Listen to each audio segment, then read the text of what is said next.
Hello, everyone. Hello and welcome. This is the Showing Up to Your Life podcast and YouTube channel. My name is Art Burns.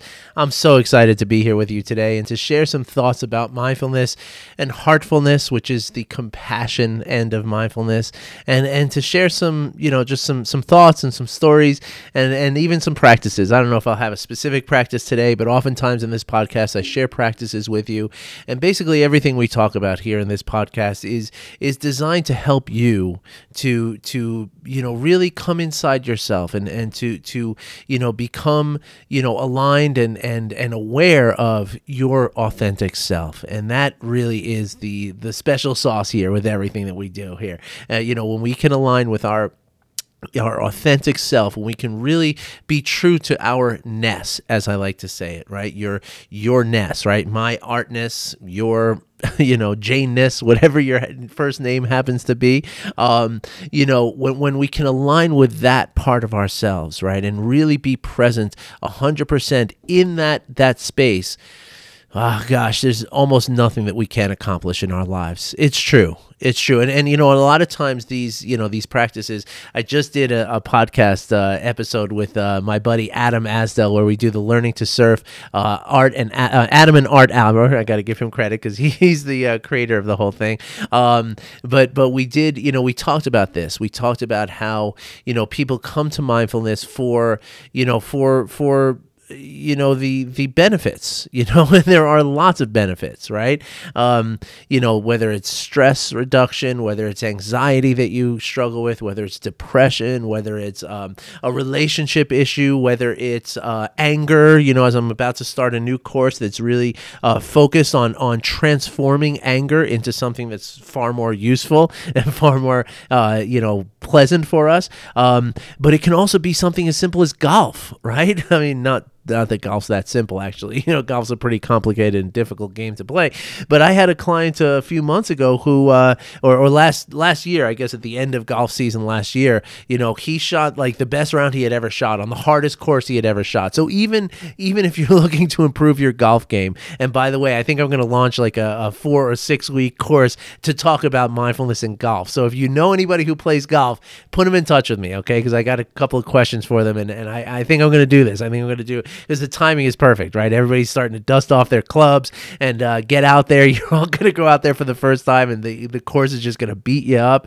And so I would love to help people with that. And so the mindful golfer is what I'm thinking. And so if you know anybody, if you are into golf or you know someone who is, I'm going to do this fun little course. And so might even be just a quick 4-week kind of thing. But I strongly encourage you and invite you that if you are a golfer or someone who is a golfer, please send me an email and let me know, and let's get into a little conversation, okay? But I'm thinking in the next couple of weeks, I'm going to set this one off, and I'm really excited about it. I'm thinking it should be like a Friday night thing because, you'll be on Saturday morning, you'll be going out to play golf. So probably like an hour-long Friday night session, 4 or 6 sessions, something like that, something real simple, real exciting, real fun. So if you know anybody who might be interested in that, please send them my way. Or if you yourself are interested in that, reach out. I think it's going to be super fun, But the thing is that, of all the different, again, as I was saying, though, we all come to this thing, whether we want to improve our golf game, we want to, make more money at our jobs, right? We want to be more emotional intelligent because it'll help us to sell cars to people or whatever it is, right? Whatever it is that we come to this practice to achieve, that's a very personal thing, and that's a very subjective thing, right? And we all have different, issues that we're coming to this work with, right? But the thing is that when you're in the work, right, like you come to it to improve your golf game, right, or your marriage, or you're just to do better at work, or whatever it is, right? But the thing is that's like the entryway. That's your gateway, right? That's your gateway issue for mindfulness. But once you get into mindfulness, some of the really beautiful aspects and really amazing things that start to unfold and start to reveal themselves to you. And that's when things get really, really exciting. As I said, the special sauce, right? The whole thing that we're really trying to do with mindfulness again, yes, you're coming to reduce stress. You're coming to deal with anxiety. You're coming to, somehow, get along better with your spouse, or you're looking to find, be more, on the dating scene, somehow help yourself on the dating scene, right? Or, you want to sell more cars, or you want to play better golf, whatever it is, right? You're coming to this work for that thing. And yes, it will help all of those things, right? There's no question about it. There's lots of science behind how mindfulness helps to reduce stress, has reduced anxiety, reduce perfectionism, reduce all kinds of things that we don't want, and it increases and improves all the things that we do want, right? It helps with resilience, it helps with attention, helps with a positive outlook, it helps with the ability to be compassionate and generous, right? Which those four things, you probably remember them, that those are the four constituents of well-being, as told by Richard Davidson, the world famous, renowned neuroscientist, right? So in every aspect, right, whatever it is that you're coming for in this work, you're going to improve the things that you're going to get more of what you want and less of what you don't want. Okay, so it really is like a panacea in a way. It's a fix all, but it's not. It shouldn't be looked at that way, because again, yes, you're coming in for that one thing that you're targeting, right? But the best thing you can do is to come for that thing and recognize that that's what you're trying to do, but then forget about it, right? Put that aside and just focus on the process, right? Don't focus on the outcome, but focus on the process, right? Because in the process, that's where you find yourself. And I mean find yourself, right?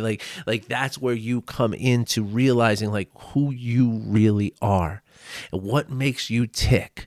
Right. And once you know that, right, once you have a true, grasp and in touch with that, seriously, at that point, there's almost nothing that you can't do from that space. Right.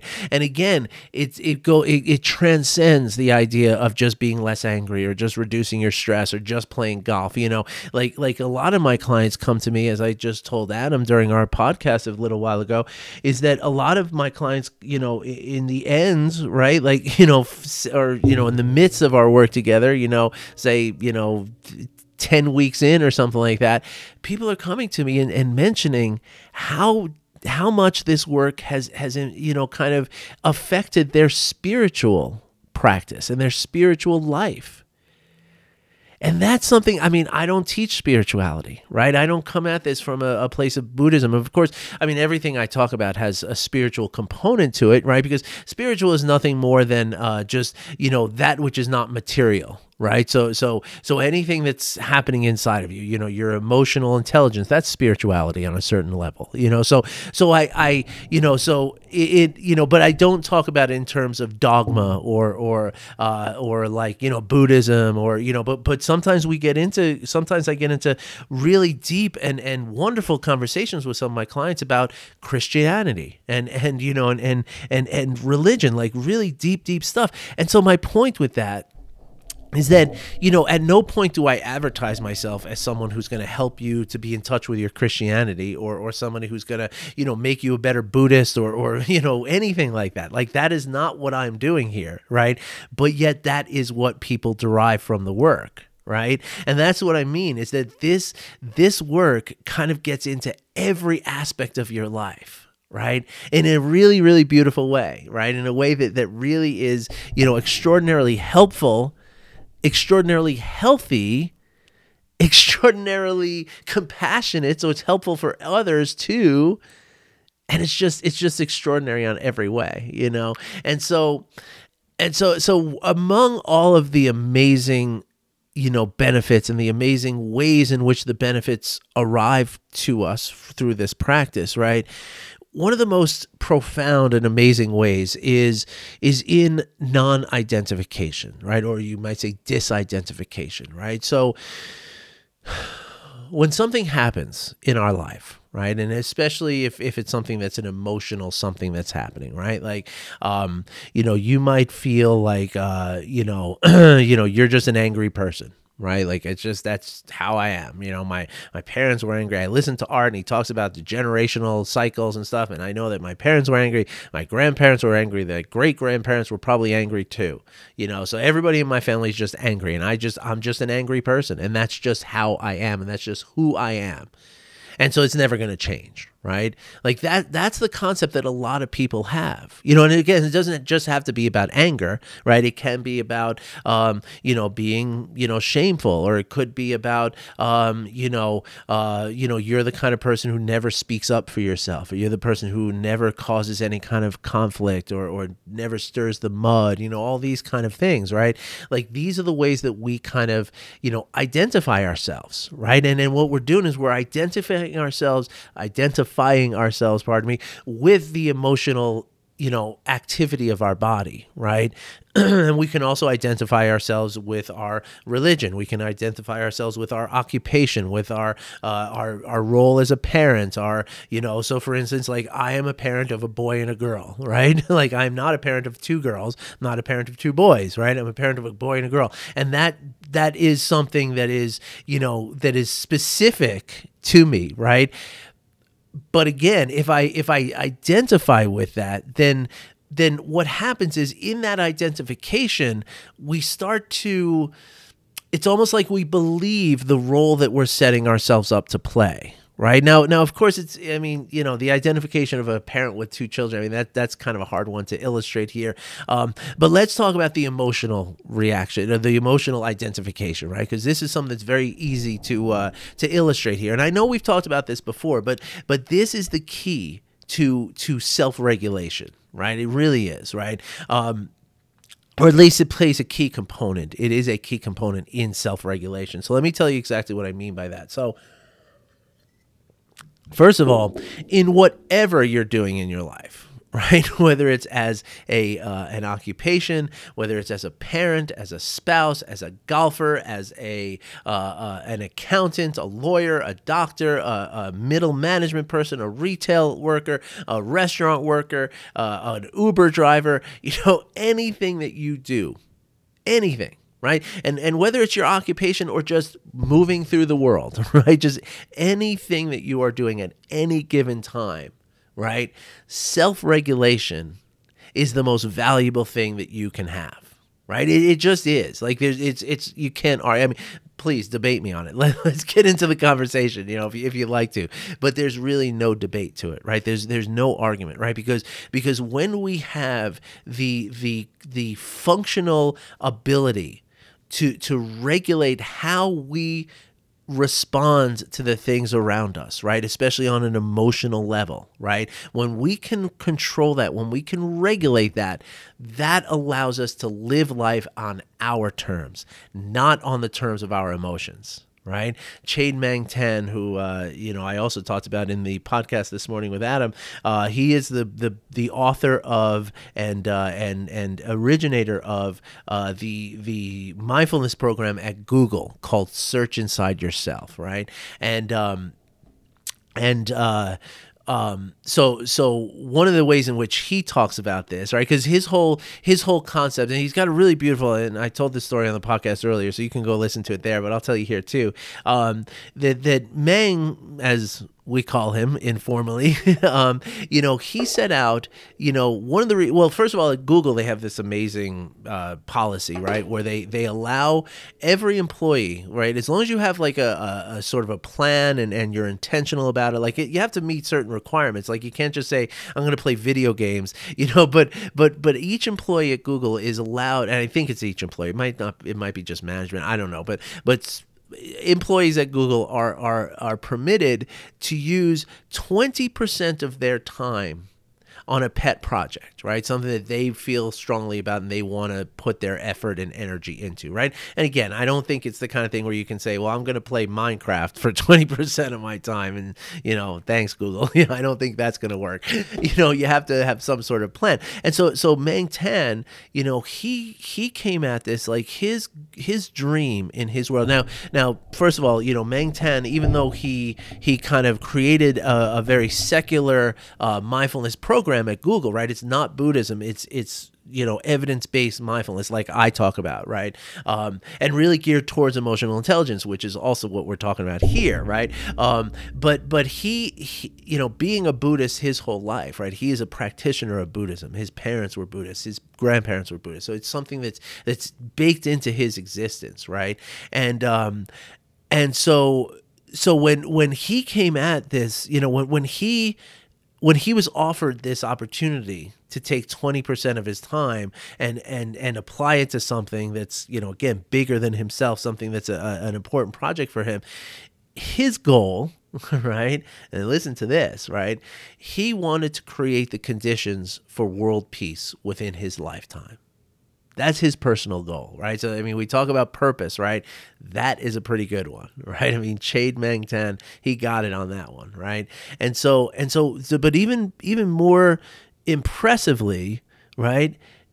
He knew that if he could get, vast amounts of people in the world to practice mindfulness, and again, because of the emotional regulation of it, right? Like he's teaching it from a place of emotional intelligence, right? Which is, the key, one of the key concepts of emotional intelligence is the ability to regulate our emotions, right? And so he knew that by doing the work of mindfulness and meditation, formally and informally and semi-formally, right? He knew, and by adding in some compassion into that, he knew that could achieve he knew that it would achieve the emotional intelligence, and he knew that if he made enough people emotionally intelligent, then there was a chance that world peace could actually happen. Right, because that's what it is. If you can control and regulate your anger and the initial feeling that you want to just reach out and punch someone, right?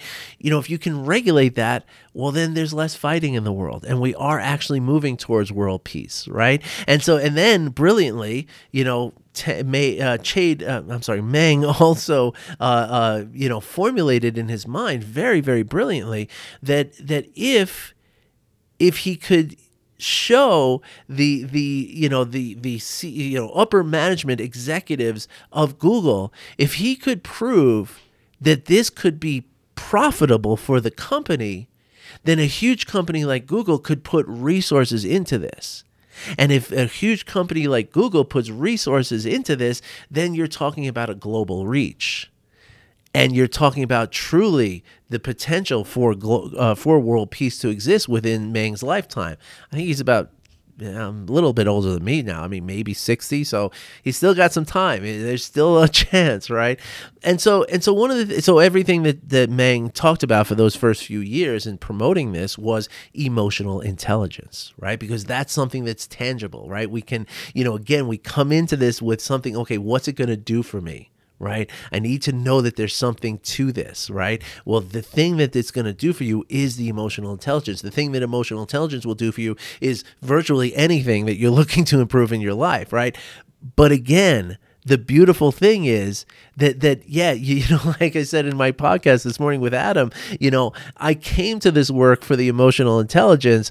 I stayed for the spirituality. Right? Like that's the thing. Like once you get to that point of emotional regulation and emotional intelligence, which also includes, it starts with self-awareness, then builds into self-regulation, then goes into the motivation that your emotions provide, and then you're talking about empathy and then social skills, right? That's essentially the 5 key domains of emotional intelligence, right? And once you master those, yes, you're going to see amazing improvements in your life in whatever you're doing, right? Like I said, anything from golf to selling cars, you're going to do it better because of your emotional intelligence, right? But it's not going to stop there, right? It's going to keep going. Every area of your life is going to benefit from this work. However, that is still just the surface level, right? Once you start getting into this and once you start becoming more aligned with who you are, with your true you-ness, right? Then you realize things that are way more profound than anything that you could apply to selling cars or being a parent or being a spouse, or those things seem just tiny and insignificant in the face of the true understanding that you can get through this work when you truly do align with your inner nature and your authentic self, right? And it's just absolutely amazing. It really, really is absolutely amazing. And so I'm telling you all this to inspire you. I want you to be inspired to take the step and do these practices. I was just working on as I told you, I'm about to launch this anger, transforming anger program. And so I was writing up some sort of marketing materials, just something I'm going to put out there to try to, tell people about the course. Pardon me. And so as I was writing this thing up, right, I came to think that, I came to realize that it's not. I just lost my train of thought. I'm so embarrassed. I had to take a sip of water and I just totally lost my train of thought. Oh my gosh, it's on a podcast. That's so, oh boy. So anyway, I was writing up this document,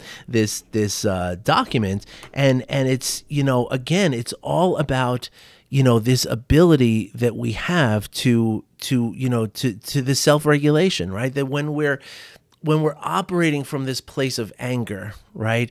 We don't have any control over what's happening in our inside or outside of us, right? And generally speaking, we're going to find some consequences that come when we find ourselves in that dysregulated place, right?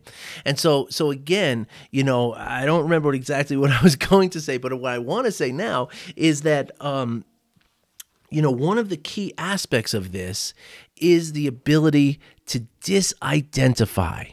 I started talking about this before, right? But this is the key, right? Like, this is such a huge key to that sort of entryway to emotional intelligence, as I talk about, right? And so because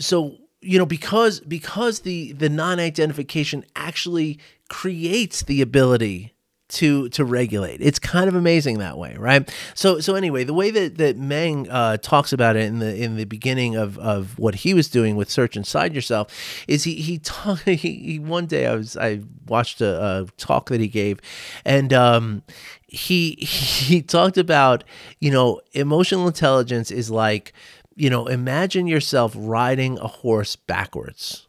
Right? Like, you have no control over where the horse is going, right? And in fact, he says there's an old proverb from China where, two men are walking along the road and they see a guy, riding by on a horse, and they say to the guy on the horse, they say, "Hey, where are you heading?" And he says, "I don't know, ask the horse." Right? And so that's how we live with our emotions in our lives in a lot of ways, right? We're just along for the ride and we don't know where we're going. Right? And so what Meng says is that when we learn emotional intelligence, and we learn emotional intelligence or build the skill of emotional intelligence through the practices of mindfulness, right? What happens is we like turn ourselves around on the horse and we sit right, facing the right way. And when we do that, now all of a sudden we can control where the horse goes. Right? And so again, one of the greatest ways to get through this is through the act of, or through the practice of non-identification or disidentification, right? So again, I'm sorry I digressed and then lost my train of thought. It's very embarrassing. I hope you'll forgive me. I hope you'll come back and listen again. But I'm just doing my best here, right? But when we talk about, again, I was talking before about anger, right? And how we might get this sense like, I'm just an angry person. And I personally felt this way forever. Right? For my whole life, I just felt like I'm just cursed with being an angry, reactive person. It's just who I am. And it's just, and it's just my fate. And there's nothing I can do about it. Right? It's so silly to look back on and think that I thought that was true, because it's not true, right? You can do something about it. And one of the ways in which, you can really help yourself with this is to look at the emotions. And this can apply to everything else, but it's really easy to sort of see and explain through the emotions. But you can look at the emotions as an experience, right? Look at it as an experiential phenomenon rather than an existential phenomenon, right? So in other words, the person who, like myself, is sitting there saying like, well, I'm just an angry person. It's just the way it goes, right? Or the person who's saying, my mind just wanders too much. I can't get into this work, or I have too many thoughts, or, or what have you, right? These are things that we're labeling ourselves, right? We're identifying with the emotion. We're saying, I am an angry person, right? Or even just, I am angry, right? Like as you're experiencing anger, I am angry right now. That's not true. Right? There's no single emotion that could hold all of the profundity and amazingness that is you, right? There's nothing that could absolutely possibly hold that, right? But yet that's what we say all the time, right? I am angry. I am sad. I am worried. I am anxious. I am this. I am that, right? And again, we can, I am a doctor. I am a coach. I am like we identify with things all the time, right? But if we step back and instead of saying I am angry or I am a coach, we say I am experiencing anger in my body right now. Right? You see what the difference is there? You see how that changes things? Because when we say that, we're taking a step back from it, right? And we're looking at it from back here, right? We're not all up in it and all surrounded by it and all entangled in it and all stuck in it, right? When we say, I'm just experiencing anger in my body right now, well, that also gives us an insight into a really, really important aspect of the regulation, which is the impermanence. Right? As I've told you here before, Jill Bolte Taylor, the amazing neuroanatomist, she in one of her books, in her book, My Stroke of Insight, she's somebody who's a neuroanatomist who had a stroke in the shower before work one day. And she got to like witness in real time, knowing exactly what was happening in her brain. She got to witness herself having a stroke, which was just amazing. And she got a great TED Talk on it if you want to check it out. It's old. It's like, I don't know, 10 years old now maybe. But anyway, she wrote a book about it. And in the book, she shares with something scientific and shocking, that the emotions in our body only last for about 90 seconds. Right? That chemical, electrical, reaction that becomes the emotion in your body only lasts for 90 seconds. And so when I tell people that, they look at me like I'm crazy, because they say to themselves, or they say to me like, but Art, I've been feeling angry for days. Like me, I used to feel like I was angry for years. What do you mean an emotion only lasts for 90 seconds? How can you even say that? Well, here's the thing. Right? The emotion does only last for 90 seconds, but the reason you experience the emotion for longer than that is because your body is renewing the emotion through the thoughts and the sensations in your body, that whole cycle that happens. Right? And so again, emotional regulation comes down to the awareness of knowing that, okay, my thoughts are, I'm having these thoughts of like spiteful, angry thoughts. And so I'm renewing this anger that I'm feeling, that I'm experiencing. Right? But again, it's all just something that is happening to this body. When I can take a step back and I say, well, who is even watching it happen? Right? That's where we get into some deep stuff. And we can again release ourselves from this sort of entanglement that we wind up having with our emotions. And we can do that through the impermanence and the disidentification. So if you'd like some practices to help with this, and I mentioned this in the beginning, I'm going to give you a practice right now. So here's one of my very favorite practices, right? And this is one that I came up with myself. It's a combination of several ancient and traditional practices, but this one is my specific little creation, and I love it. And this is the practice that most of my clients come back and say, that's the one. Like, that has helped me immensely, right? And it's especially helpful for people who struggle with the routine and the logistics of a daily practice. Okay, so here's what you can do. It's just as simple as pausing. Okay, now Ideally, you can do it 4 times a day. Now, you can either set a timer to go off 4 times a day. You can just try to remember to do it at like 10, 12, 2, 4, something like that. Or you could attach it to certain, things that you do every day, like just when you first get to work, just before lunch, just before you leave work, just after dinner, that kind of thing. Whatever works for you. But you take 4 times during the day, spread them out as much as you can, okay?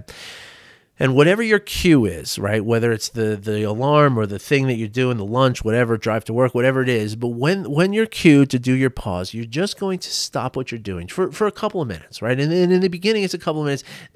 After a couple of weeks, it's not even going to be a couple of minutes. It could be like 10 seconds, right? Because you're going to get good at doing this, right? But in the beginning, set aside like a minute or two, right? And you're going to check in with yourself in specific ways, okay?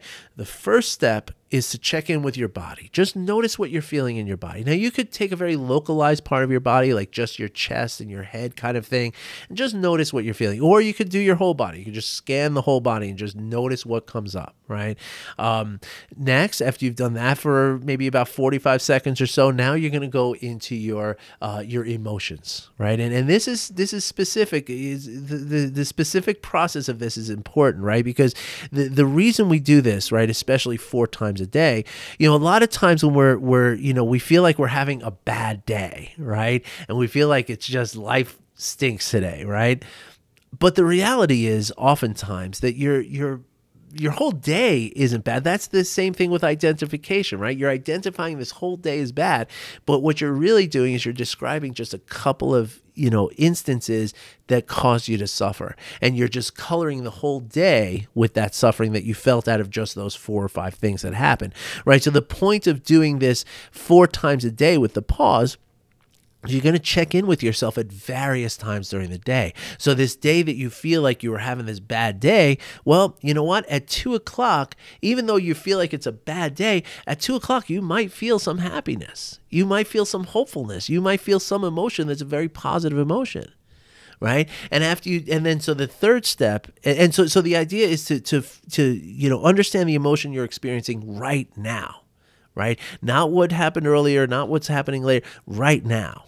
Right? And then do the same thing with your thoughts, right? Just stop and just check in with your thoughts. What are your thoughts doing right now? If you just let yourself watch your thoughts, where are they right now? Are they in the future? Are they in the past? Are you thinking about something positive? Are you thinking about something negative? Are you really focused on what you're doing? Where are you at right now? Right? And so again, it's not about the answers to these questions, right? It's about asking the questions, because what happens is if you ask those questions 4 times a day, you realize that the answers are going to change, right? And you're going to realize that 4 times during this day that I thought was a really crappy day, 2 times it felt crappy in the pause, but 2 other times it didn't. So what this is doing is this is giving you a sense of impermanence, and also allowing you to just see how this is all just happening in your body, okay? So if you would like written instructions for this, you got to email me for it, okay? I love interaction. So email me that you would like the written instructions for the pause, and I will send it to you, okay? And if you'd like to talk about this, okay, we'll put a link in the description, as I always do, that you can book a call with me. It costs you nothing. It's about 45 minutes or so of time, and it can change everything for you. So it's going to be there for you. Lastly, I do have this Transforming Anger course coming up. It's a 12-week course. It's very intensive. When I say intensive, I don't mean hard. I mean it's focused, and we're going to get some stuff done. Okay, it's not going to be that hard. It's not going to be grueling or anything, but it's going to be effective, and that I can promise you. And I have dozens of clients who stand up and say how much they've benefited from the courses that I've done, and this one's going to be no different. Okay, so if you have anyone in your life who struggles with anger, or if you struggle with anger, I would love to hear from you. Okay, I really would. Again, I'm starting a new thing, so now's the time to get into it, right? And I'm telling you here before I even tell the whole world about it. Okay, so because there's so much anger in the world, I do expect this to fill up pretty quickly. All right. So if you're interested, if you have anybody in your life or you're interested for yourself, let's get talking about it and let me hold a spot for you. Right. That, whether you take it or not, it's, nothing written in stone or anything, but you could, if you're interested, let's save a spot so you can really, have the opportunity. Okay. And then again, the golf thing, right? I'm thinking like in about 4 weeks, I'm going to launch a golf, mindful golfer program. So if you know anybody in your life who's into golf and who would, who could have, this is asking the same question. If you know anybody who's into golf and could also use improvement on their scores, which is everyone who plays golf, please tell them about me and let me get in touch with them. All right, everybody, I wish you well. I'll be back again tomorrow. I hope you all have a great day. And yeah, keep practicing. And let me know if you want the copy of that practice, okay? All right, everybody, take care. Bye-bye.